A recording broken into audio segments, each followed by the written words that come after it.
There is evil in this world, and we face it here today. This bill deals with children. There's not one single provision, there's not one word, there's not one line that affects the entertainment that adults can do for adults. I wouldn't vote for that bill, let alone support it. We heard that this bill is about the right to decide what is appropriate for your child. I got news for parents. You don't have that right today.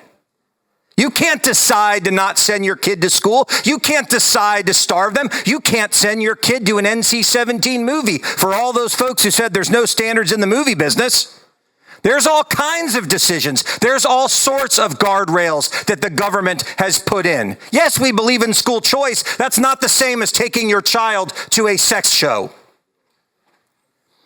We heard a big, long list of problems that we have in Florida, and drag queens wasn't on it. Well, guess where else drag queens aren't mentioned in a big, long list? In the 20-line definition of this bill. If I'd wanted a bill to ban drag shows, I could have run that bill. A bill to ban drag shows. But we came up with a Supreme Court developed test that requires that you meet 4 separate standards. It's not that how you're dressed. It's not that you have prosthetic breasts or whatever it is. You had to do all of these things. The standard is very high. As Dr. Rubman put, with, by the way, the best tie we will see on the floor all session. But what's amazing to me is we only heard about one kind of entertainment that supposedly over and over and over again meets this definition. Well, I'm going to quote from someone who actually had drag performers. I had the privilege of studying his work when I was in college. His name was Shakespeare, and he used them. And he had a quote, "that the lady doth protest too much." That's what I took away.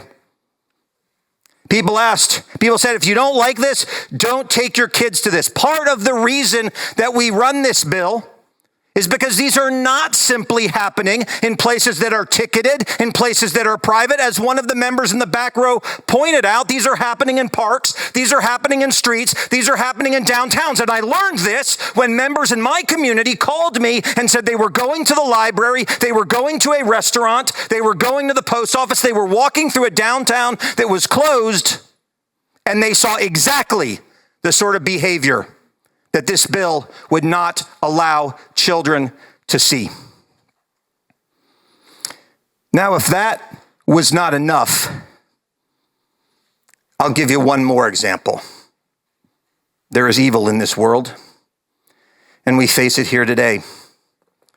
It's not enough to do this to target children. I encourage you to go take a look at a group called Drag Syndrome. We're not just going to target children, we're going to target children with Down syndrome and make them performers and parade them in front of people. There is evil in this world, and that is it. We're going to stop this here today. I'm going to talk in my closing speech on my other bill. You're going to get to see something you'll never see again, a speech that I wrote in advance. These are all off the top of my head because there are certain things I'm going to say. But I will close this by saying this. The right question is not, why do I want to stop children from going to these kinds of events? The question is, why are they so determined to do it to children? This is a good bill. Protect our children. Vote for it. Thank you, members.